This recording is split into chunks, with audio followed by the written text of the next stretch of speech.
call the Holy Spirit to guide us as Pastor is going to stand to talk about the offertory. May you praise us all in Jesus' name we pray and believe. Asante sana na wasalimu katika jina la Yesu. Hamjambo? Kama tuko pamoja punga mkono hivi. Hamjambo? God is good and all the time. Asante sana. Wakati huu tunamkaribisha Pastor Nick Asuma. He will talk about the offertory. Ni wangapi pamoja nami tunamkaribisha? Asante sana Pastor, karibu.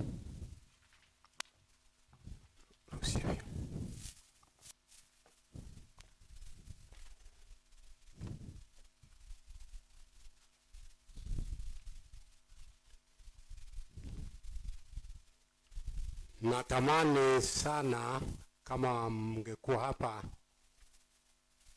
mapema asubuhi kwa vile vipindi vilivyofuata devotion, kipindi ya uongozi, ilikuwa na maneno matamu sana ambayo ingehitaji sisi kama viongozi, maana kila mmoja wetu ni kiongozi ni particular area, ambao tena tukafuatwa na kipindi cha wakili ambao pia kulikuwa na maneno matamu sana. Sasa tukija hivi mchana ni kama tumepitwa na mibaraka mingine ya mafundisho ya Biblia. Mungu akitujalia siku zifuatazo, hebu tuwe na tujaribu kuja mapema kidogo. Unajua makambi ni moja yao ya sabati za Mwenyezi Mungu. Sabato tunawacha vitu yetu tunaviweka kando na majukumu yetu ili kwenda miguuni pa Mwenyezi Mungu kusikiza ananena nasi nini. Kwa hivyo mmepitwa na mambo mazuri leo. Juu ya matoleo, Biblia kwingi inazungumzia juu ya matoleo. Kwa mfano,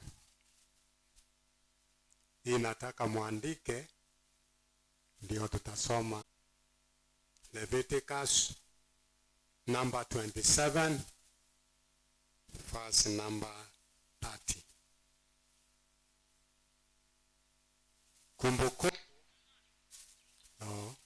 Kumbukumbu Deuteronomy chapter number 14 verse 22 and 23.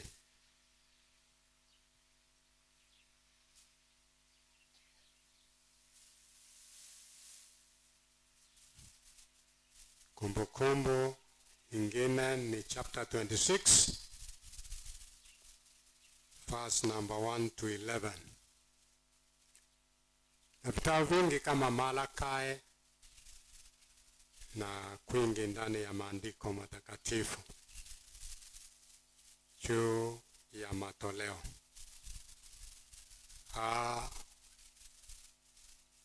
Kabla tuanza kutoa zaka zetu na sadaka,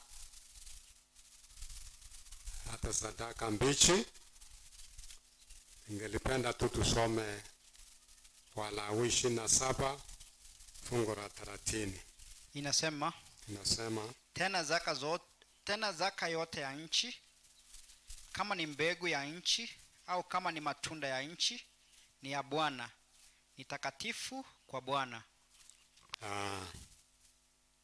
Kwa Kisii inasema ensemo ya 10 yo kwa makuo mugondo kera bendagira kusaba matunda ebine byomonene ebine bichenu asomonene. Deuteronomy 26 verse 1 to 11. Mtu asome haraka haraka. inasema, na itakuwa ukiisha kuingia katika nchi akupayo Bwana Mungu wako, iwe urithi na kuimiliki na kukaa ndani yake.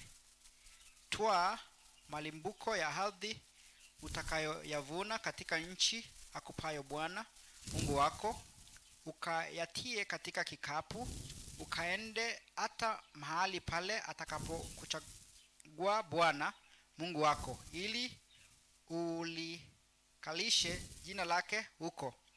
Ukamwendee kuhani atakayekuwapo siku zile, ukamwambie, ninakiri leo kwa Bwana Mungu wako, na kuwa nimeingia katika nchi Bwana aliyowaapia baba zetu ya kwamba atatupa.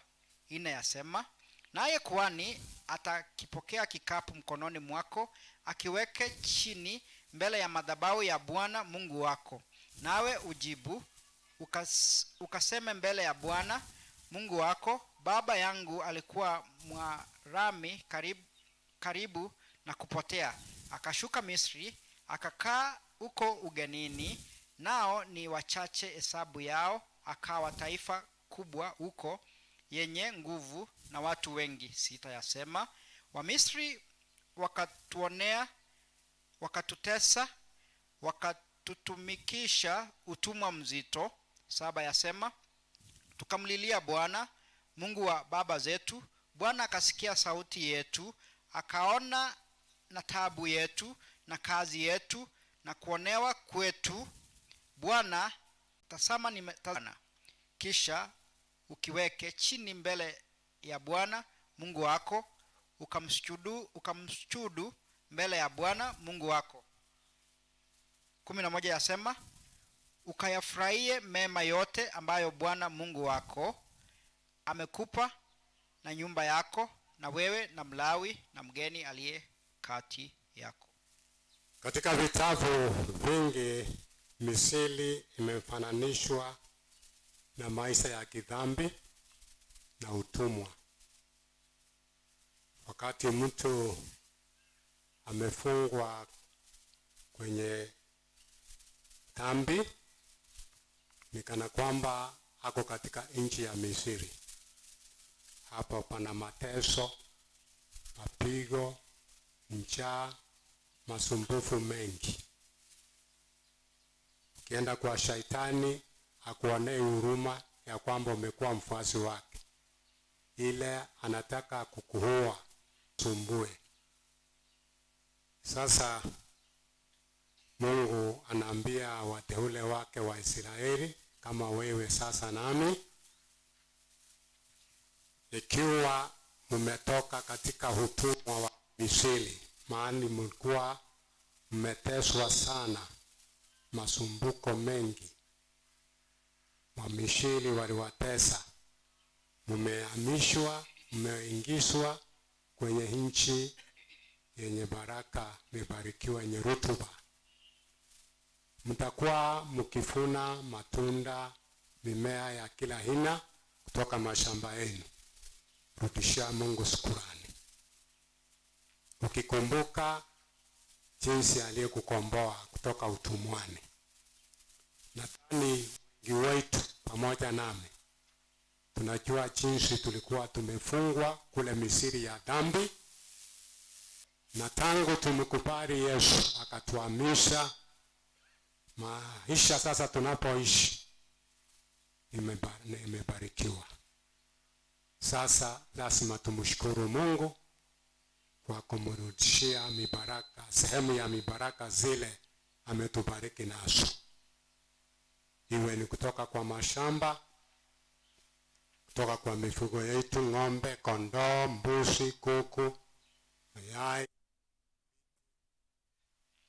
na kadhalika.